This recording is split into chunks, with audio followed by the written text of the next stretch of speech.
Well, we finally have an update on Marvel Studios' Thunderbolts, and it's who is not going to be directing the upcoming film, which has long been rumored to be in development, and it's originally why James Gunn joined Marvel Studios, because he pitched the Thunderbolts before they gave him Guardians of the Galaxy. Now he says he's no longer interested.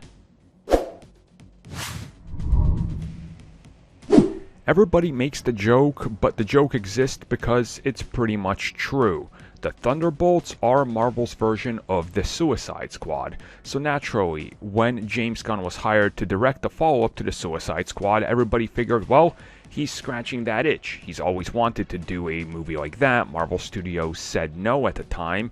So now he's gone to the competition. He's doing one of his dream projects.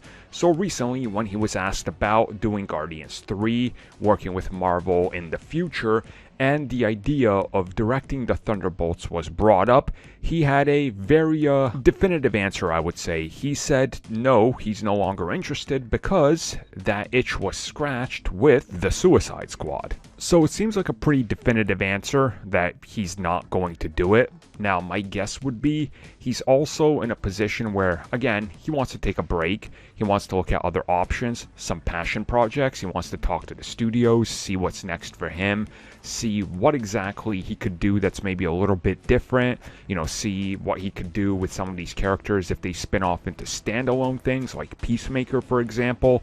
So again, I think he's just sort of looking at it in a sort of broad term, but at the same time, he's given them the answer and he's given us an answer. He no longer has that itch because he just did it.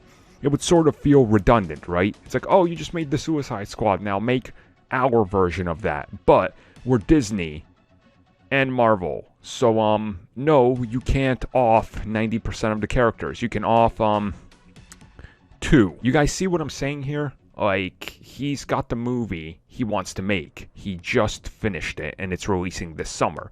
And he's also making a series that's connected to it. And he's working with DC. Going to Marvel, doing multiple Guardians projects over the next couple years. And then moving to Suicide Squad Light for Marvel? Like, where would that exactly fall into his, lineup? It doesn't seem like it's a fit for him anymore. Like, he's moved on past that. He's doing something different for Marvel, something different from DC. When DC approached him, they said, hey, can you make Green Lantern and make it like Guardians? And he was like, no, I don't want to do that. But I'll take the Suicide Squad because that's one of my dream projects. So he did it.